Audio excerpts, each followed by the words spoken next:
Hello everybody! I'm in the middle of making two much larger videos and neither one of them will be done for at least a week. So I thought I'd come out here and make a casual and unscripted video to have a chat with you all, to give you that hashtag content that you all desire. And by the way, unscripted and casual, or casual and unscripted, I haven't decided in the order yet, is the name of this new series that I have decided on. I posted a Patreon poll and the two top choices were unscripted or casually aging wheels, and casually aging wheels wasn't very descriptive, but unscripted didn't sound good enough, so why not combine the two, unscripted and casual? The only problem with this new naming scheme is that aging wheels, unscripted and casual, or casual unscripted, has a terrible abbreviation. It's either all-wuck, all-wook, or all-Q. So I'm probably just going to call it by its actual name instead of the abbreviation. Anyway, several months ago, all the way back in November, when the world was a very different place, I went to Washington, D.C. I went to the International Spy Museum, like I try to do every year. Been there 3 times so far, for their event that they hold every year to celebrate the fall of the Berlin Wall. It's in November, right about when that happened. And this year was more interesting than past other... they invite Trabant owners from across the country to come and line up their Trabants in front of the museum for the day, and they have a big event. Blah, blah, blah. I ran my car through a bunch of cardboard boxes to symbolize breaking through the Berlin Wall, so that was fun. I completely lost my train of thought.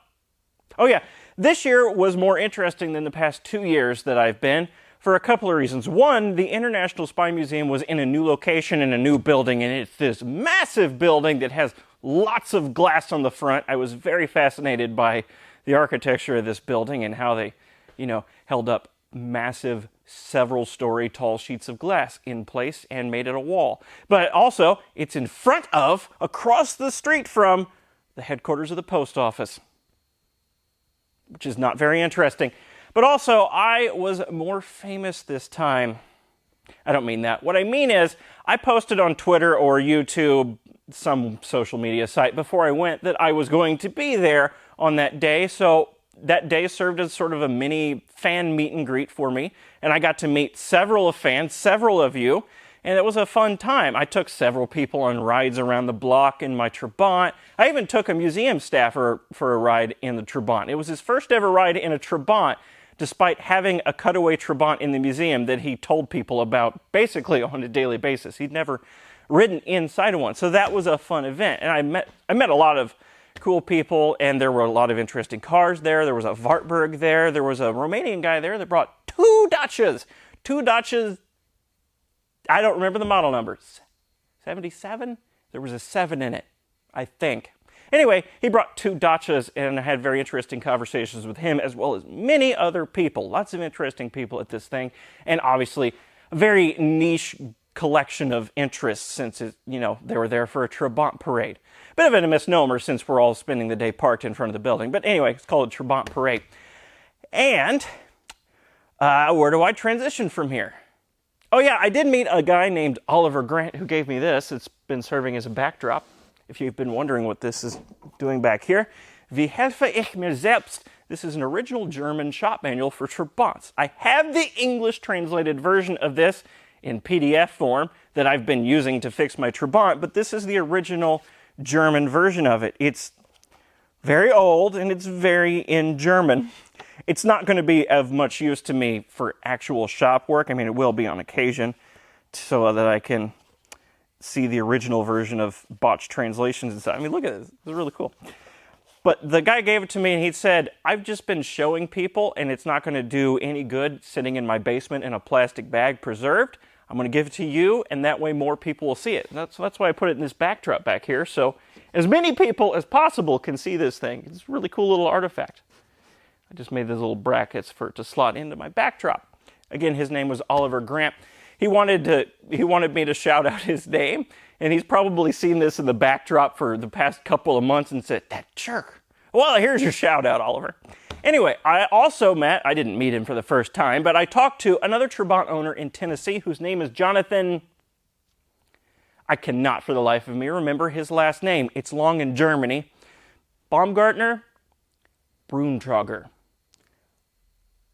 Tibbenhausen. I don't remember. But anyway, he saw my video that I made like way back in August, of the electrical problems I was having with my Trabant. Specifically the problem that I continue to have where if my headlights are on, the left turn signal stays on. It doesn't blink, it just stays on, but it works normally the rest of the time. And he suggested, well, he gave me this. He suggested that maybe my taillight bulb housing was bad, because apparently the insulators in here degrade over time and things make contact that shouldn't make contact. So he gave me this part, told me to try it out and see if that fixes my issue. Maybe. I mean, he gave me the part, so let's go put it in the Trabant right now and see if it fixes the issue. So what I was going to say is, here's a recap if you don't remember what was happening. The left blinker and the right blinker work just fine, but if I turn the headlights or the taillights on, then this blinker glows steady. That's what I was going to say. However, I just tried it out, and this blinker has been on this whole time. It doesn't work anymore. It just stopped working. That blinker works fine, but if I turn it on this one, nothing happens, and the bulb isn't burnt out, because if I turn on the hazards, then this glows, albeit extremely dimly. Like, so dimly you might not even be able to see it. And more interestingly, the taillight bulb is flashing with the hazards, which is not supposed to happen. There's some very interesting electrical things going on here. I hope this new taillight housing will fix the issue. Maybe it's just a simple grounding issue. However, I have low hopes. Also, what's fascinating is, turn the hazards off. If I put the left blinker on again, up here, the blinker is flashing kind of dimly, but so is the parking light. The parking light's flashing with the blinker. That's not supposed to happen. So there's some very interesting wiring issues going on here. Anyway, let's turn the light off. Turn the key off, and let's swap out this taillight board. I don't even know what to call this piece. Taillight bulb plate, bulb housing, whatever. Let's just swap it out and see if this will fix anything. He gave me a free part. I gotta try it. He's been curious to see if this will fix my problem for many months now. He even called me about it once. Said, "Hey, did you fix your problem yet?" Well, I haven't tried it yet because I'm a lazy pile of garbage. Now you get your answer. That's a straight slot. Now he gets to see if this will fix my issues. Man, these new taillight housings that I put on way back when really set the rear end of the car off. All right. I forget how this is even held in place. I think it's held in from the backside. Oh yeah, I forgot this was in here. Everyone that goes to the Trabant parade gets a commemorative trophy. Isn't that lovely? This one's broken. I've left it back here too long. Yes. I got... Oh yeah, yeah. Literally everyone gets a trophy. It's nothing special, but I like to keep it in the corner of my shop for funsies. Let's get, I think that's an 8mm. I forgot about this. Where one of these bolts goes through, there is a big rust hole. So when I put it back in place, I used a big fender washer. You'll see this rust hole in a second. I don't need to explain it anymore. Surprisingly rust-free Trabant, this, but just because it's surprisingly rust-free doesn't mean it's completely rust-free. Here's the rust hole I'm talking about. Just held this in with a big fender washer and it's fine. Let's see if I can remember this. All right. Gray and black here, brown here, green here, red and other stuff here. I guess I could just swap it over one at a time. Again, I have low faith that this is actually going to fix much of anything, but it's worth a shot because it'd be easy. There's that. Let's swap over the bulbs. This housing, by the way, is plastic. I don't know if it's Duraplast or if it's just proper plastic, but it is plastic. And if this doesn't work, I just inherited a new spare part.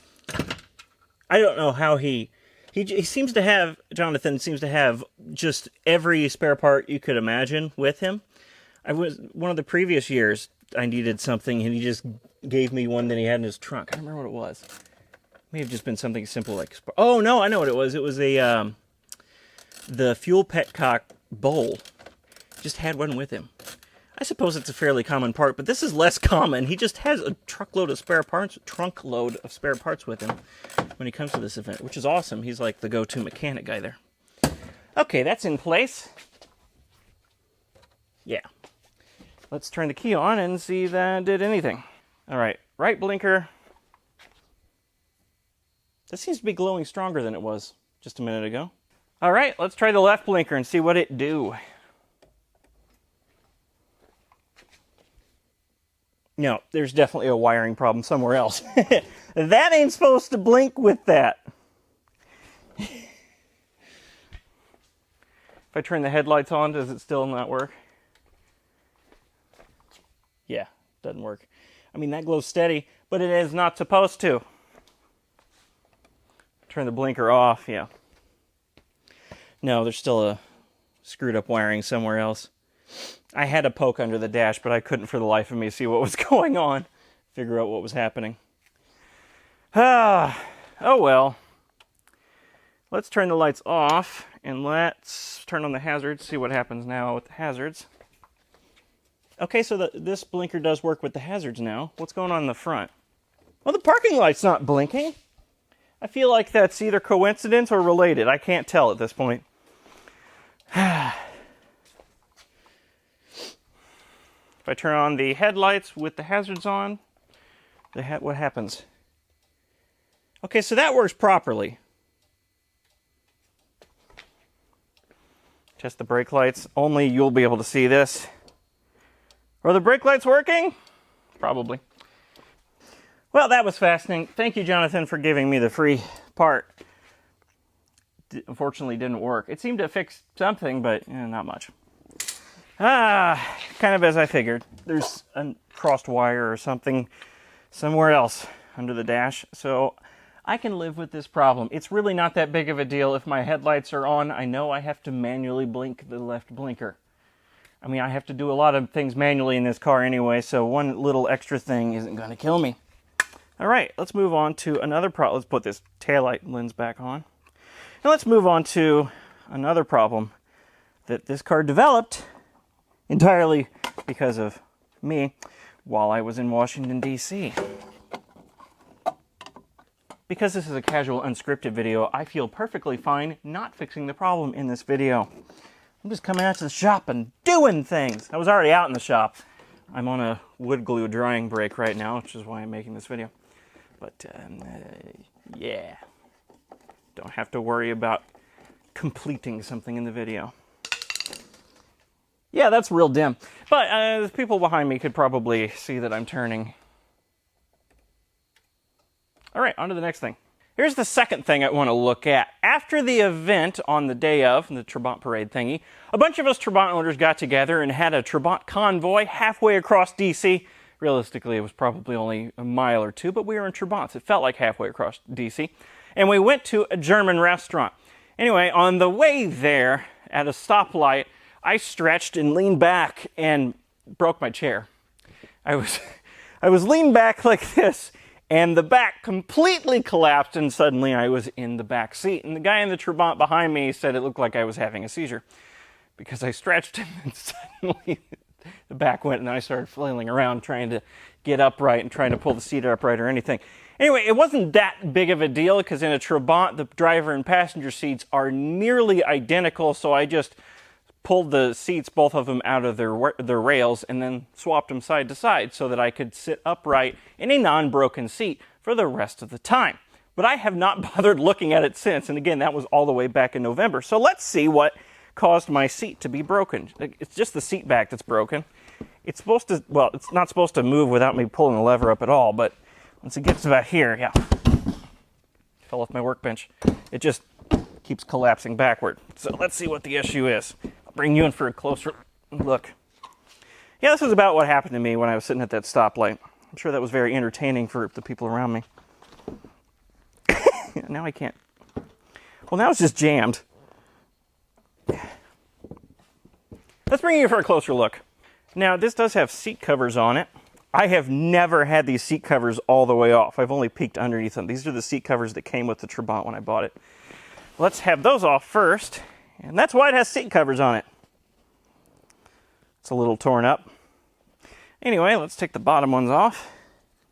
Oh, these are pretty good seat covers. They're like properly strapped in there. Oh, I thought it was 2 layers of seat covers. Oh, it is 2 layers of seat covers. What is this nightmare underneath here? Well, that's a little bit... Oh, that is... Ooh, that's gross. This seat cover has completely had it. I don't know why they kept the old layer on. I also don't know why I haven't looked at it until now. There's that. Pull that part off. These seat covers are pretty good, in pretty good shape. So gross! There's just disintegrated foam falling out of every orifice. All right, pull that one out. Oh, God. This needs to be vacuumed. This is completely shot. Look at this. It looks like there was some sort of foam backer on it, but it's just gone now. Why would someone leave this on and then put a new seat cover on top of it? Why not just take this off and then put this new seat cover on? Ugh. Anyway, let's try to have this apart. Okay, the factory seat cover just, oh my God, there's more dust pouring out of here. Factory seat cover just unbolts on the back anyway. Holy cow, man, that is disgusting.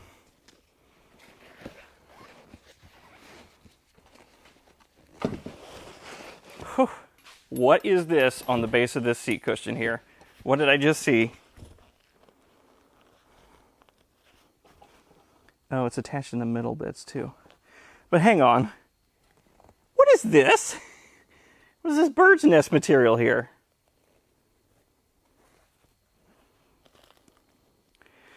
For not knowing what this is, I'm sure I'm going to look like an idiot to someone. Look at that. Anyway, does this whole seat fixture just come off? Yes, it do. What about the back? Does it come off so easily? Do I really even need it to? Look at all the dust. Ugh, this is this is hilarious. Yeah, I'm going to try to leave that on because that is glued on. The rest of it was a lot easier. And honestly, barely held on in the first place. So, what is going on in this mechanism? And why did it break? Did it just strip the teeth? There's a little part right here that is very clearly broken. So let's unbolt that. You might be able to see right here, this support bar on the back has broken off about halfway. It's kind of sheared. I'm just too big for this car. Oh, God, what was that? It was this spring. Well, that scared the poop out of me. Oh. Oh. Oh. Oh. Oh. The seat back's completely broken off right here. Can you see that? That's my problem. It's completely sheared in half right there. Well, that's the main reason why it's broken. And that's why this spring came loose. Okay, let's take the seat cushion off because it's not doing much good at all right now. I'm going to have to take it off anyway to get this fixed. Some cardboard. Yeah, that's a bit foobarred right there. I was pointing out this bar being kind of broken off, but this one's completely sheared in half. This is just too big for the car. It's causing it to contort back and forth. No wonder it felt, mushy. A lot simpler than I thought it was. When I lift the lever to adjust the seat back position, it just lifts these little 3-gear teeth off of this bigger half gear so that it can move back and forth. That's all that's happening. On the other side, the little 3-gear teeth thing here was completely sheared off, so I unbolted it. By sheared off, I mean the 2 locating pins in here were sheared off, and the bolt was loose. So that's probably why it went back in the first place, because that bolt was loose. But then this broke. So I don't know if this happened before or after. Probably after. The back went slamming backward. So yeah. This seat frame is, I don't know what I'm going to do with this now. Okay, so I know what's wrong with my seat now, why it collapsed backward on me and caused me to look like I was having a seizure at a stoplight. This little locating gear here on this side, the bolt was loose on it, and probably since it wiggled around so much, that's what caused the locating pins to shear. And then after it crashed backward, I assume this seat back broke after it crashed backward, and I tried to finagle it up. tried to jam it back into place, etc., etc. It was probably already pretty weak here, metal fatigued and whatnot, and then me forcing it didn't help. Also, crashing backward probably didn't help. This could have been broken before the seat back collapsed on me. I don't know. Anyway, what I do next will be determined by the price of a replacement seat frame. I'm going to go on trabantvelt.de after this and see if I can even buy a replacement seat frame, see how much it costs. Maybe I can get a whole replacement seat. Maybe I can get some new seat fabrics for this. Anyway, if it's not prohibitively expensive, then I'll just buy a new one, buy a replacement part. If it is, then I will try to go about fixing this, and that'll be another casual and unscripted video. So look forward to that, or don't if I buy a new part. See you in the future. See you in the next video. Thanks for watching.